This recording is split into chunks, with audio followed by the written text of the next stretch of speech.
Good afternoon. This week, Aaron and I were responsible for presenting chapter seven. And before I go into detail about chapter seven, I just want to say that every week when I've read a chapter, I say, okay, well, this chapter has resonated with me more than any chapter that I read. Like the one last week talked about relationships, and I'm like, okay, well, this one has really touched home more than any other chapter. But I don't know. I think that it's just one of those things where we just have so many areas in our life that we can work on, because every chapter is just really hitting home with me. Chapter 7 talked about parents, teachers, and coaches. Where do mindsets come from? And I just never really paid attention or even realized, like, when it comes to how kids or students think about themselves. And I tend to say, like, exact like with my kids, I kind of just feel like I'm like, okay, you just on the softer side, or you take offense to everything that's being said to you, even when it's a compliment. But this just kind of made me kind of slow down a lot. It says, in fact, every word and action can send a message. It tells children, students, or athletes how to think about themselves. It can be a fixed mindset that says you have permanent traits and I'm judging them, or it can be a growth mindset that says, yes, you are a developing person and I'm committed to your development.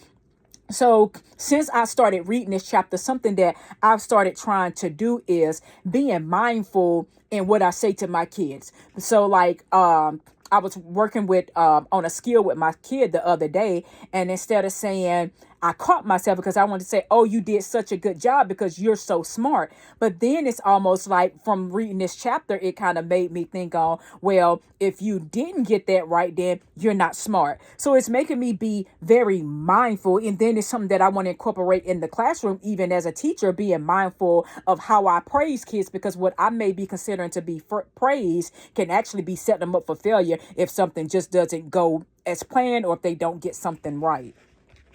Um, I have several annotations that I made throughout this chapter. Some of the notes that I just really was just looking at is that when the things are happening, it makes them scared of failure. So, like, what really stood out to me was when she talked about one of the Columbia students reflecting on his history.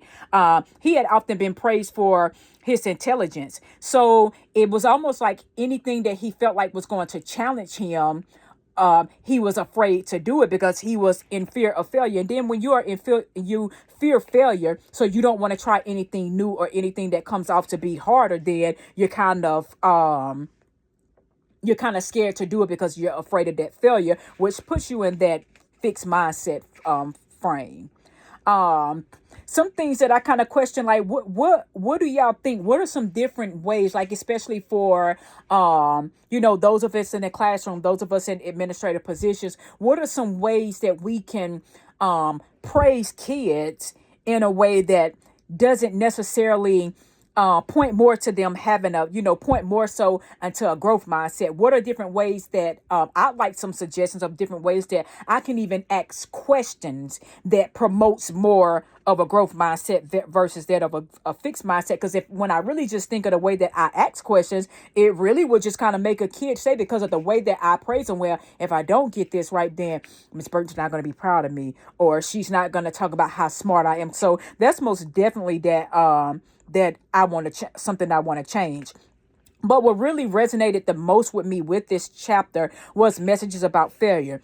And I love the way Elizabeth Parent dealt with things. So she was in gymnastics, and she competed, she was doing well at first, and then you had some other participants who pretty much came along and outscored her.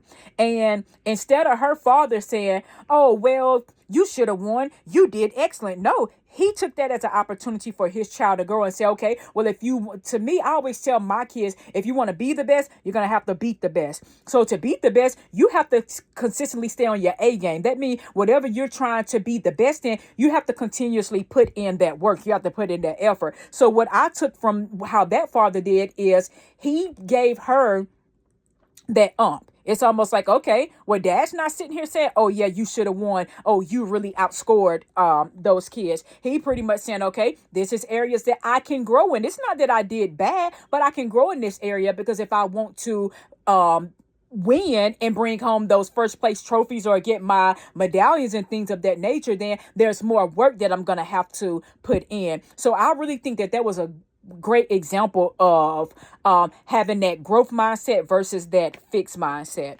And I'm just really hoping that people can give me some feedback on just like different questions and different ways of asking those questions. But another annotation that I made that really stood out to me is I talked about how children, they need honest and corrective feedback. And we need to just make sure that even when we're calling things constructive criticism, we want to make sure that those things that are of the constructive criticism nature, especially for myself, is things that's going to promote growth versus them it making kids scared of failure or fearing challenges.